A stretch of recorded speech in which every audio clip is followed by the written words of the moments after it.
In this video, we will be installing Docker and creating a container and managing the processes for you to see. I have a VPS deployed that I described in the previous videos. Now I'm connected to it via SSH and I want to install Docker on it.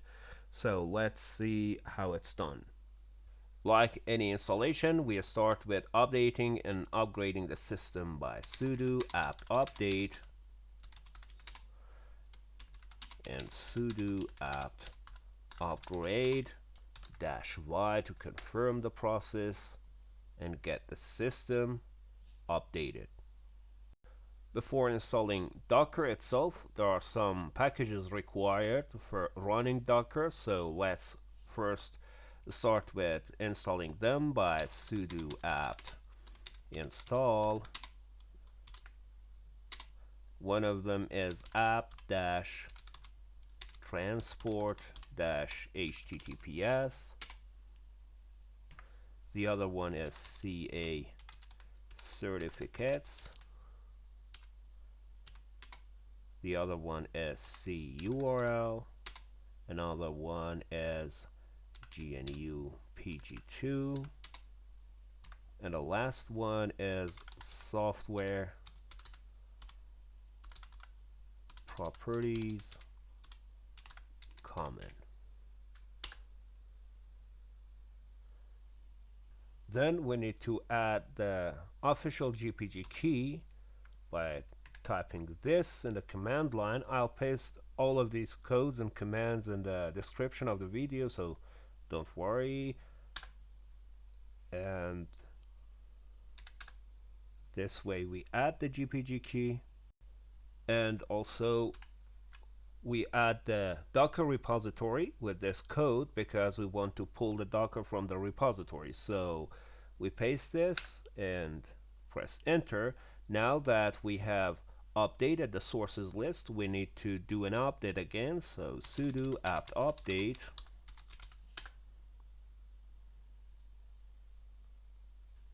Now we have everything ready to install the Docker itself. So sudo apt install -y docker.ce -c actually, and docker-ce CLI, and the other one is container d.io.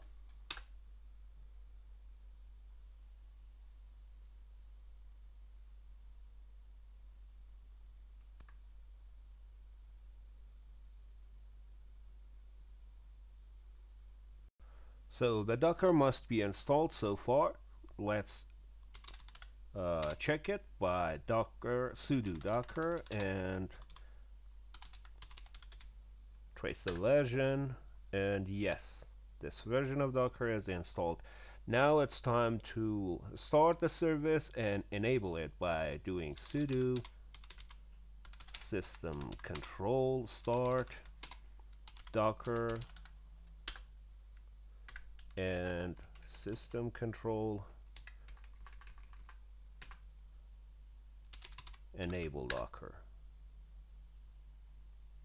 Now that we have the Docker installed, it's time to make use of it. Let's create a Docker image and run an app on it.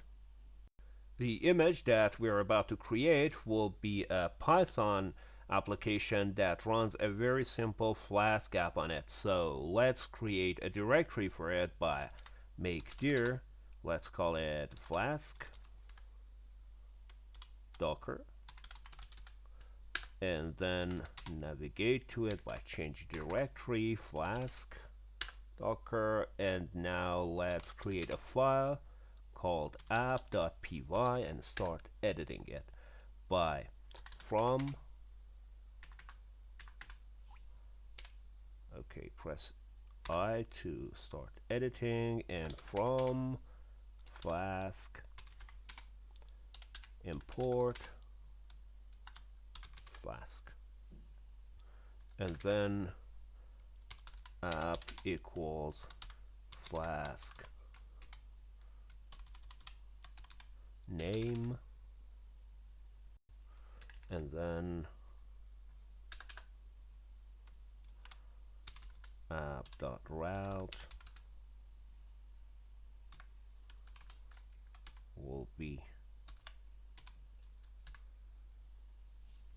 the route folder. Now let's define a function called hello that returns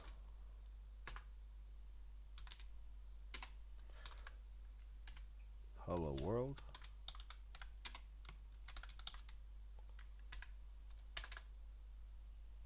and the main function,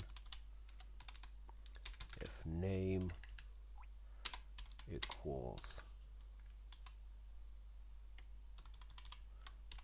main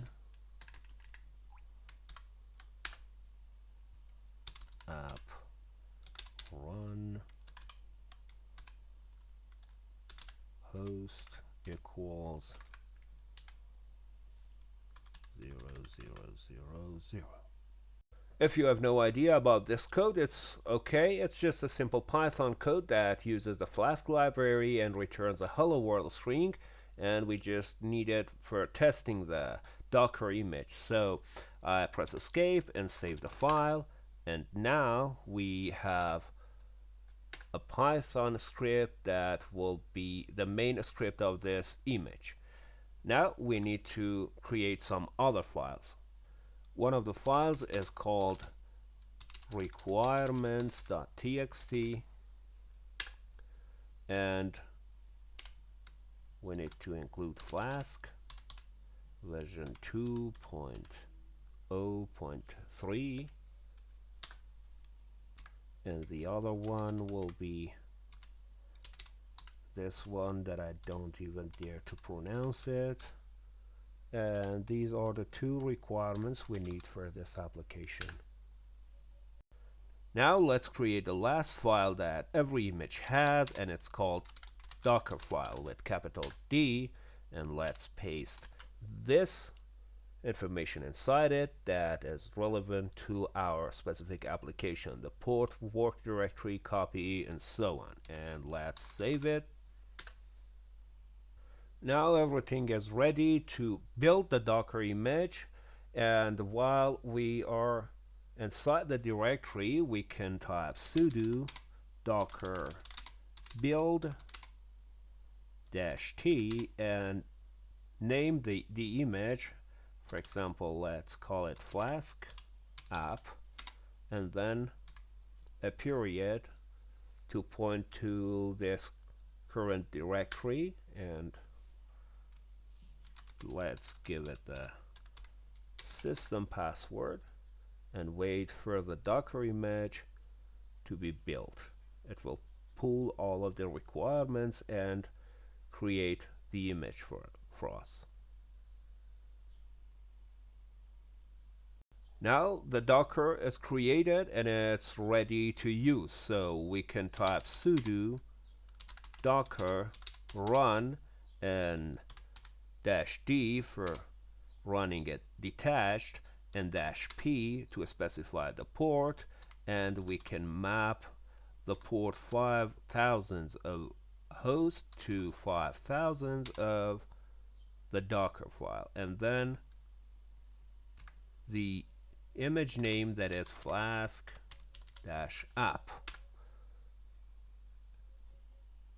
When you see a response like this from the terminal, it means that the Docker is running the Docker image, and we must be able to access it via browser by calling the server IP address plus this port. So let's try it. I open the browser, paste the server IP address, colon, and 5000 as the port, and call the application. And as expected, we are getting hello world from our Flask application. So far we were in the production mode. We created the application, we built the Docker image, and we ran it. Now it's time to see how we can control the processes and remove the images in processes if needed. To list all the running processes currently on the system, we can do sudo docker ps for processes and -a for all, and it will list all the processes running on the system, and each process has an ID, of course. And if we want to remove or stop a process, we can do sudo docker stop and then the process ID, and it will be stopped this way. After stopping it, if we want, we can remove it by doing sudo docker rm and then the process ID. And this way we can stop and remove a Docker process. Also, if we want to remove the Docker image, we can do sudo docker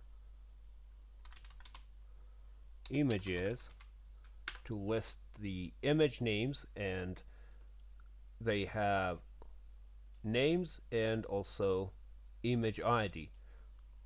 And to remove it, sudo docker rmi for remove image, and if there's something that is preventing us from removing, we can add a -f flag to force the removal, and then the name or the ID. And this way we can untag and delete the Docker image completely. Also, if you want to remove the Docker itself, you can do it by stopping the images, all the images, and removing all the images, and afterward uninstalling the programs. You can do it by sudo docker stop and use a variable that detects all the processes, docker ps and aq,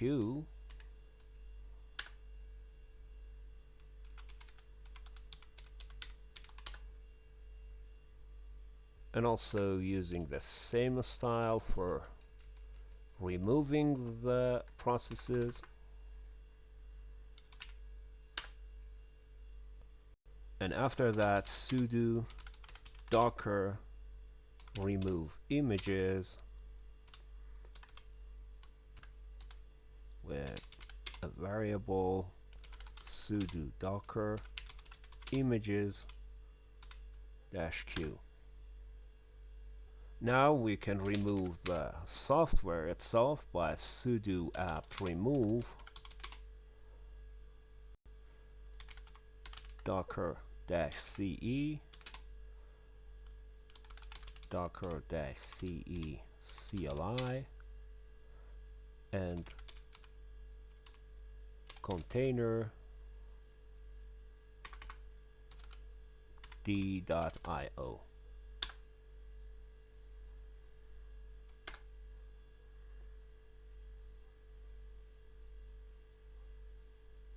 Also, we can remove the directory by sudo rm-rf var lib docker. Also, if we need to remove the volume, we can do sudo docker volume ls. If there is any, we can do sudo docker volume prone like this, but currently we don't have any volume here. Also, we can run another remove command to make sure that every directory that may exist is removed. So that's the whole process of uninstalling Docker itself. And this was a quick tutorial to walk you through the process of installing, using, uninstalling, and knowing more about Docker. Hope this helped. Stick to this playlist for more Linux tutorials, and until the next one, I bid you farewell.